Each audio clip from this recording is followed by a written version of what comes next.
Okay, so good morning everyone. Our lesson is about electrical power layout. Upon the completion of this lesson, you are expected to identify the different steps in creating power layout.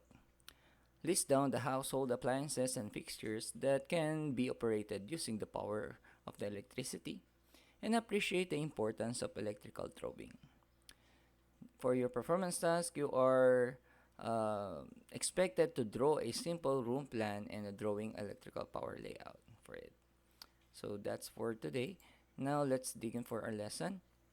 Let's talk about what is an electrical drawing. An electrical drawing is a type of electrical drawing that shows information about power, lights, and communication. Any electrical working drawing consists of lines, symbols, dimensions, and notation to accurately convey engineering's design to the workers who installs the electrical system on the site. Floor plan dimension will also serve as a guide in determining the length of the wire. That's why we as draftsmen, we must be also be familiar with those symbols of the electrical plan. Okay. Kasi, ang magkakabit niyan is mga electrician. So, they are, meron tayong tinatawag na layman's term, no? Yung, meron din silang tinatawag na electrical terms. So, ang para maintindihan ng electricians kung ano yung gusto mong plano doon sa bahay niyan, dapat gagamitin mo yung mga terminologies nila and mga symbols pagdating sa design in order para magkaintindihan kayo pagdating sa pagbasa or pag-alam kung ano yung disenyo mo.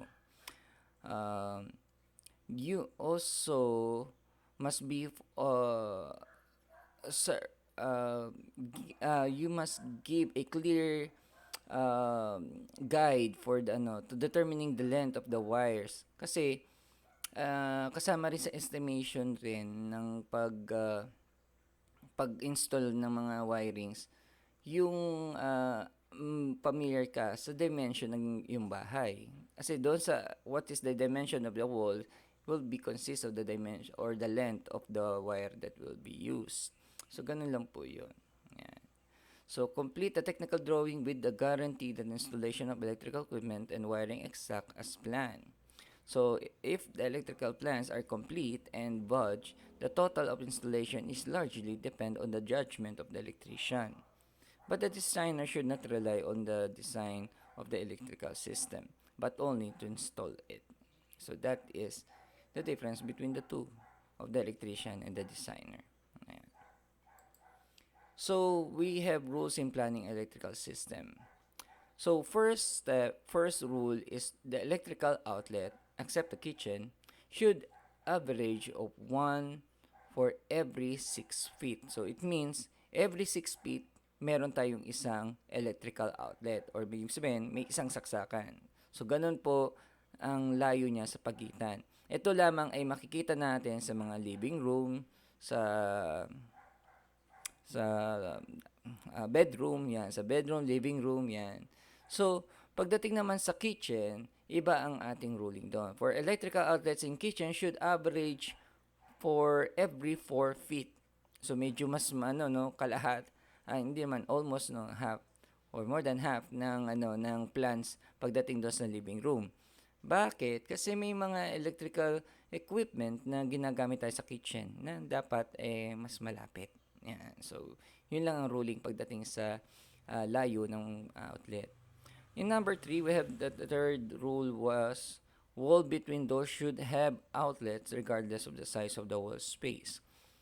So, sa pagitan daw ng pintuan, meron dapat tayong isang outlet. What I mean, sa isang pintuan, sa magkabilang pader nito, dapat meron tong saksakan. It's because yung paggamit ng mga vacuum cleaners, yan, vacuum, yung paggamit ng mga electric fans, ayan. So, dapat meron tong mga outlets in between ng mga doors, ayan. And also, one for each walls, no. Each room should have at least one easy-to-reach outlet for vacuum cleaners and appliances that use often. So, height of the outlet in the house should be listed on the plan. Pag naglagay tayo ng power layout, dapat nilalagay rin natin yung height or yung taas ng saksakan doon sa bawat kwarto. May mga kasi na may mga ruling kasi pagdating sa yung taas ng saksakan, no. Pagdating na lang sa kitchen, no, mayroong mga saksakan na nasa over the table, or ibig sabihin mas mataas pa sa table, at may mga saksakan na below 2 feet, no. Yun po yung nakikita natin sa mga sa mga bahay natin, below 2 feet na height ng saksakan. Yan. So the GFCI receptacle should be provided as outline. So lalagyan raw natin ng mga outline yung bawat kable na dumadaan sa bawat wall. So yun po yun. So we have here the steps of preparing the electrical plan power layout. In the basic floor plan, it is already drawn and design should prepare the plan. So unang step, i-prepare natin yung plano. So as we have here, no, meron ganito yung una nating ginawang design, no. I have already give you this plan, no. Nagawa na natin itong plan na ito. Then in number 2, determine the exact position of appliance of the plan. We must based on your design, dapat alam natin kung nasaan yung mga appliance. Like this, no. In the laundry, meron tayong ditong washing machine. So we must know so we know that there is a washing machine on the laundering area. So, ibig sabihin, meron tayong saksakan dapat dito. Also, in the kitchen, meron tayong refrigerator. Sa bedroom, meron tayong mga lightings. Yan, yung ilaw, lamp, So, sa living room, syempre, meron tayong center light dito, yung ilaw para dito sa living room and sa dining room. So, we must consider where is yung mga electrical equipment na ginagamit, no. For this, no, meron tayong ditong aircon unit dito, no. So may aircon unit sa kwarto. So meron dapat dito na saksakan na pang aircon. So yun po yung plano. So after you know where's those appliances is placed. So you may draw the appliances pictures or may get straight from the AutoCAD Design Center. Yan.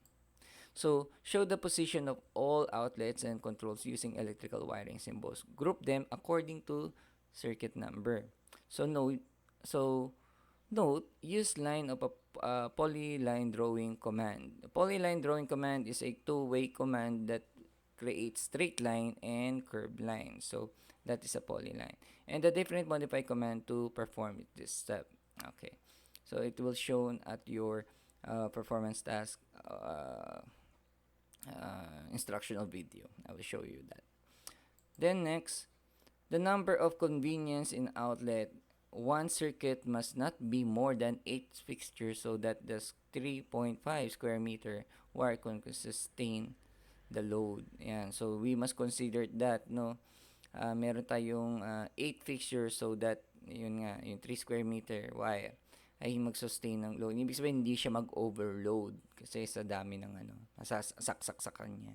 So, that is our plan. So, you can see here, in this plan, meron tayong mga saksakan dito na, no? Meron tayong outlet for the washing machine.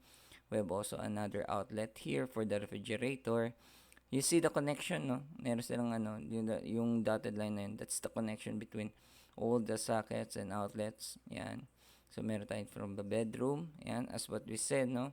Each, for this, ito yung pintuan, di ba? As a rule, meron dapat siyang outlet sa both sides ng room. Yan. So, meron siyang outlet dito.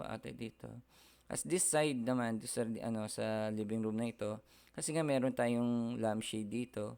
And meron din tayong outlet dito in case na maglagay tayo ng mga electric fan. So, may mas malapit na saksakan dito. Same as here sa dining room. Yan. And also from the bedroom, we have also a different outlet. Yan, yung number 4. Nakita niyo yung number 4, main number na to. Ito ay they have this different kind of outlet. Outlet that is dito ay pang aircon, yung outlet na pang aircon. Yan, iba rin kasi yung socket ng aircon So meron siyang tatlong saksakan. So same as rin doon sa refrigerator and yung sa washing machine. Yun yung tinatawag na ground line. Mayroon kasing ground line kasi yun, kaya tatlo. Yan, in case na magkaroon ng tag dito, yung short circuit sa loob ng bahay. Hindi maapektuhan sa aircon, kasi meron nga na silang ground line. So, yun po yung purpose nun. Kaya iba yung socket nila. Not like yung mga outlet natin, yung mga bumbilya. Kaya halimbawa, wag naman no, wag naman sana mangyari, natamaan ng kidlat ang bahay nyo. Ang unang magpuputukan lang diyan yung mga bumbilya. Pero kung naka ground line lahat ng mga appliances nyo, yung may three-way socket, yung tatlong socket na ganyan, ay hindi sila madadamay. Yun lang po yun. So, that is the idea. So, that is the steps in electrical plan layout. So, now, you go to your next video doon sa ating performance task. That is yung ating uh, electrical power layout. Yan. So, yun yung ating task para for this week na gagawin nyo siya in AutoCAD. Again, if hindi nyo kaya sa AutoCAD, syempre, gagawin nyo siya manually. Magdodrawing kayo ng manual. So, that is the option na meron kayo. And again, after you draw your plan or nagawa nyo siya sa AutoCAD web app, you take a screenshot and paste it doon sa ginawa nating assignment doon sa Google Classroom. Doon po siya. And the second part of that, doon sa Google Classroom, meron tayong written test doon. So, please answer that kasi written and performance task ay na doon na sa assignment. So, please answer that and that's your task for this week. Thank you for watching this video and see you at our next lesson. Bye-bye.